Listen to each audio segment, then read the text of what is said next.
బండి సంజయ్ మతాన్ని అడ్డు పెట్టుకొని రాజకీయం చేయడం, మతాన్ని అడ్డు పెట్టుకొని బతకడమే జరుగుతున్నటువంటి తీరుతెన్నులు తప్ప తెలంగాణ వ్యాప్తంగా బోనాల పండుగ బ్రహ్మాండంగా జరుగుతూ ఉంది.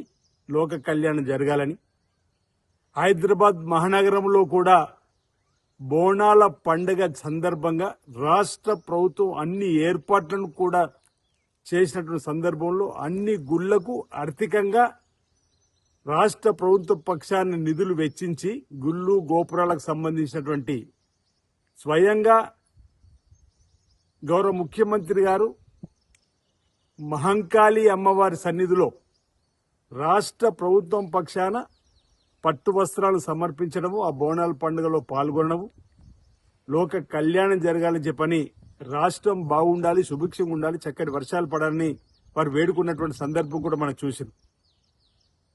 ఈ బోనాల పండుగను కూడా రాజకీయం చేయాలని చూస్తున్నాడు బండి సంజయ్.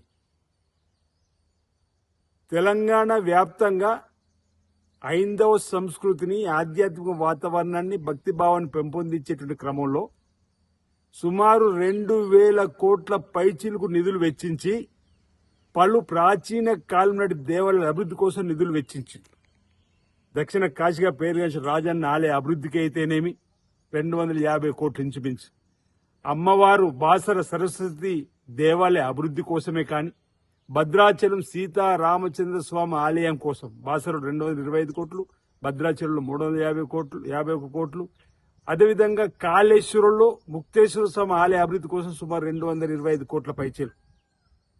ఈ విధంగా ప్రాచీన కాలం నాటి దేవాలయాలన్నింటి కూడా అభివృద్ధి పత్రంలో తీసుకొని పోవడం కోసం 2,000 పైచిలకు కోట్లు హైదరాబాద్ మహానగరంలో మంచిరేవుల దగ్గర ఓంకారేశ్వర స్వామి ప్రాచీన కాలం నాటి దేవాలయ అభివృద్ధి కోసం కూడా నిధులు వెచ్చించిన సందర్భంలో, గోదావరి పుష్కరాలు వస్తున్న సందర్భంలో సుమారు 1,000 కోట్ల రూపాయలతోటి అభివృద్ధి జరపాలని చెప్పని తీసుకున్న నిర్ణయం 300 కోట్ల పైచీలకు ఇప్పటికే విడుదల చేసినటువంటి సందర్భంలో బాసర నుంచి భద్రాచలం వరకు గోదావరి నది తీరం ఉన్నటువంటి దేవాలయాల అభివృద్ధి కోసం నిధులు వెచ్చించడము, లోక కళ్యాణం జరగాలని చెప్పని ఈ విధంగా తెలంగాణలో గౌరవ ముఖ్యమంత్రి రేవంత్ రెడ్డి గారి నాయకత్వంలో పలు దేవాలయాలకు నిధులు మంజూరు చేస్తున్నటువంటి తరుణంలో నేను ఒక్కటి అడుగుతున్న బండి సంజయ్ గారు, దేశవ్యాప్తంగా భారతీయ జనతా పార్టీ అధికారులు ఉన్నటువంటి రాష్ట్రాల్లో ఇంత పెద్ద మొత్తములో గుళ్ళు గోపురాలు ప్రాచీన కాలం నాటి హైందవ సంస్కృతిని కాపాడేటువంటి దేవాలయ నిధులు వెచ్చించారా? ఒకసారి మీరు ఆత్మ పరిశీలన చేసుకోమని చెప్పని కోరుతున్నా. ఈరోజు మీరు మాట్లాడితే మతాన్ని అడ్డు పెట్టుకొని ఏం సందేశం ఇస్తున్నారు మీరు అని అడుగుతా ఉన్నా. ఇది కాంగ్రెస్ పార్టీ లౌకిక పార్టీ అయినా అన్ని మతాలను గౌరవిస్తూ ముందుకు పోతున్న తరుణంలో ఇక్కడ ఇన్ని వేల కోట్ల రూపాయలు వెచ్చించి భక్తి భావాన్ని పెంపొందించేటువంటి కార్యక్రమాన్ని చేసేటువంటి భక్తులకు సకల సౌకర్యాలు ఏర్పడేసేటువంటి కార్యక్రమం చేస్తుంటే అభినందించాల్సింది పోయి ఈరోజు బోనాల పండుగను కూడా అడ్డు పెట్టుకుని మత రాజకీయం చేయడం శోచనీయమైన మాట ఈ సందర్భంగా చెప్తూ, నిజంగా మీకు చేతనైతే తెండి కేంద్ర ప్రభుత్వం ద్వారా నిధులు, గుళ్ళు గోపురాలకు సంబంధించినటువంటి అభివృద్ధి కార్యక్రమంలో నిధులు తీసుకుని వచ్చి పాల్గొనాలి. బోనాల పండుగను అడ్డు పెట్టుకుని కూడా రాజకీయం చేసేటువంటి సంస్కృతి ఏమాత్రం మంచిది కాదని అడుగుతున్నా. పండుగల సందర్భంగా రాజకీయం తీసుకోవడం ఏమాత్రం సమంజసం కాదు చెప్తున్నా.